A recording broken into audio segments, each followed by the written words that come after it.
Ayun, so isang maulan na hapon sa inyong lahat. Another week, another camp na naman. So tayo ngayon ay nandito sa Norsagaray, Bulacan. So tayo ngayon ay magka-camping. At syempre kasama natin ngayon ang aming batuta na si Javi, ang aming camper dog. So sinama namin siya ngayon. So medyo hindi lang umayon yung panahon dahil kung makikita nyo, medyo panay ang ulan. Actually kanina maganda pa yung panahon ng umaga. So sumikat pa naman yung araw. Sayang lang no, kasi mas may enjoy sana nung batuta namin, yung camping natin ngayon, kung maaraw. Pero anyway, ganun pa rin syempre dahil na-miss din talaga natin mag-camping. So 2 weeks na rin ang nakalipas simula nung last na nag-camping tayo. So tayo ngayon ay pupunta sa isang campsite dito sa may Norsagaray, dito sa may Connor Woods. Alright, tagal ko na rin tong gustong puntahang campsite na to. At finally, tumapat din yung yung pagkakataon. So, panibagong adventure na naman sa amin to. And isa lang naman syempre yung objective natin dito, na sana makapag-relax tayo and mag-enjoy syempre.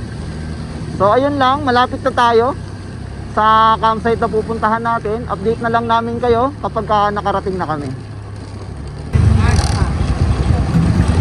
So malapit na tayo, 400 meters na lang.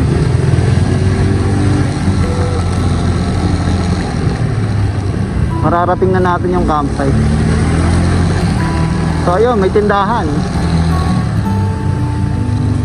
May mga tindahan.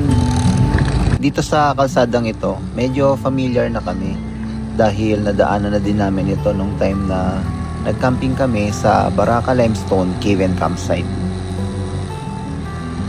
Maya-maya nga ay narating na rin namin yung campsite. Ayun kuya, nakabook po kami. Alan Kubo. Opo. Pagdating nga namin ay agad din kaming sinalubong ni Kuya Leo. Siya ang nag-assist sa amin para makapili kami kung saan kami pwedeng mag-pitch ng tent. So ayun guys, hahanap muna tayo ng pwesto. So andito na tayo sa Connor Woods. So sabi ni Kuya, ang pagpipilian namin na pwesto is either ito or yun nandun sa kabila. So feeling ko okay na kami dito Kuya. Dito no, sa ilalim ng mangga. O tsaka dito. O dito na lang kami, feeling ko. Oo. So dito kami para shaded. Salamat. Anong pangalan mo kaya? Leo. Ayan, so si Kuya Leo. Salamat sa'yo Kuya Leo. Ayan. Alright.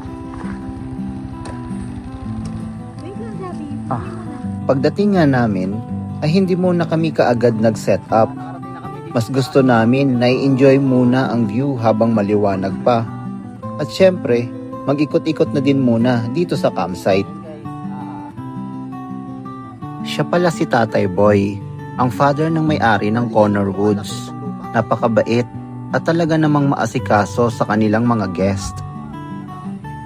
Binigyan pa nga tayo ng kanilang mga pananim na gulay tulad ng okra, papaya, sili at marami pang iba. At bago pa sumapit ang dilim, ay agad na din kaming nag-set up ng aming shelter. Nang sa ganon, ay mailigpit na din namin ang aming mga gamit at maiayos ang aming matutulugan.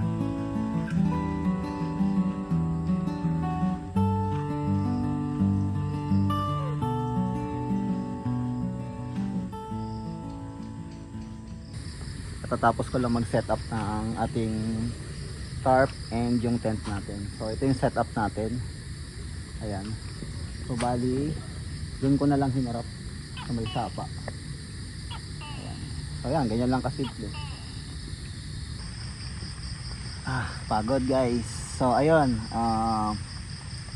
natapos na tayo mag-set up sa wakas. So all set na kami. Na-set up ko na lahat, yung table namin, ang upuan, yung mga gamit namin ipasok ko na rin sa loob ng tent. Tapos syempre si Javi, ayan, pahinga na siya, pagod siya eh. At nagsaing na rin kami para sa aming hapunan. Okay na natin, sinain natin. Uy, ayan, okay na. Okay na to, may tuyo na eh. Kinin na to? Ha? Tingin ko na? Okay na yung sinain natin guys. Sinain na natin. Ayan. So meron tayo dito sinabawan. Maraming salamat nga pala sa nagbigay nitong ulam. Kay Sir Den at Ma'am Grace, maraming salamat po. At oo nga pala, isupport na din natin sila sa kanilang mga videos. So, thank you so much po sa nagbigay. Bago nga matapos ang gabi, ay nagkaroon muna ng konting kwentuhan kasama ng may-ari ng campsite at ng iba pang campers. Simpleng usapan lang at kamustahan.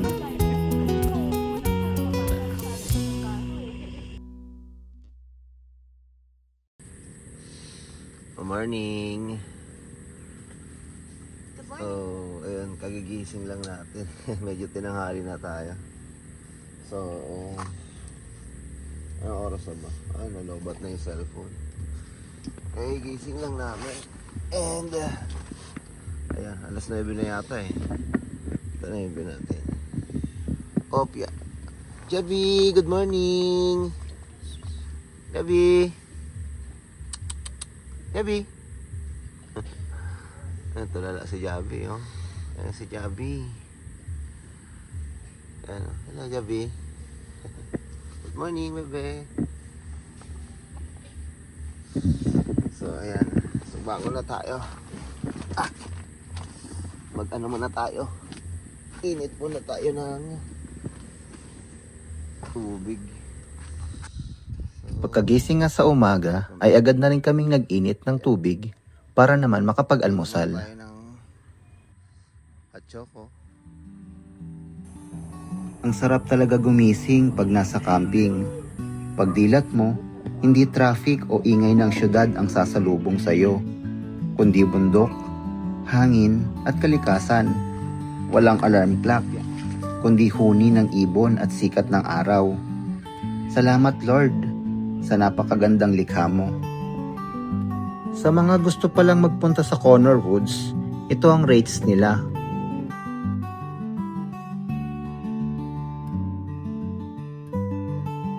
Ito naman yung common shower area nila.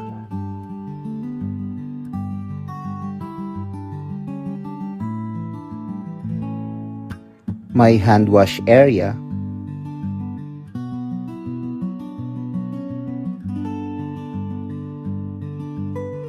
May malinis at maayos na CR.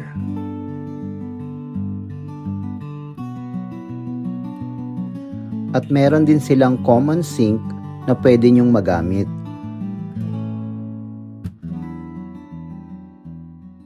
Anong lutuin natin? Sinampalukang manok. Sinampalukang manok. Sakto may binigay si Tatay Boy na ano doon, di ba? Oo. Talong yun. tsaka okra. Oo, yun nga, isasahog natin yun. Tsaka Okay. yung magtalbos tayo ng sa puno ng sampalok. Sampalok. Ayan. So ayun guys, mag-ano kami. Sinampalukan muna kami mamaya. Nakaon pala. So tinuro sa amin ni Kuya Leo yung kung saan pwede mamili doon sa may palengke. Yung papuntang Matiktik Bridge. Maya-maya nga ay agad na rin kaming umalis para magpunta ng palengke at mamili ng mga kakailanganin namin para sa aming lulutuin.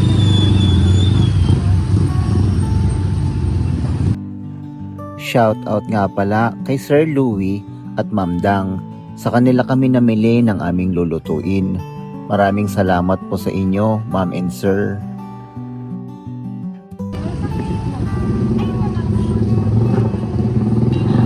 Tama tayo. Ilang bigas. Okay na? Nakabili na? Okay, so yun guys. So nakabili na tayo ng mga kailangan natin. Wala tayong bibilin? Okay na. Okay na. Meron na akong dito. Luya. Luya lang naman ng So yun na, okay na. Nakapamili na tayo ng mga kailangan natin guys. So babalik na tayo dun sa campsite. Alright. Yung charcoal watermelon po may additional cream cheese. Bago nga kami umuwi, ay naisip muna namin bumili ng maiinom dahil mainit noong mga oras na yan. May add-ons ka ba? Wala na, yun lang. May pearl na rin po ba yun? Natin siya ng speaker. So, ayun, kung baka may gusto kayo shout out. Shoutout po sa mga ate ko dyan. Ayun. Ayan. Pagbalik na namin, ay agad na rin kaming namita sa mga dahon ng sampalok para sa aming lulutuing sinampalukang manok. Pagkatapos ay hinihanda na rin namin ang mga bagong pitas at sariwang gulay na ibinigay sa amin ni Tatay Boy.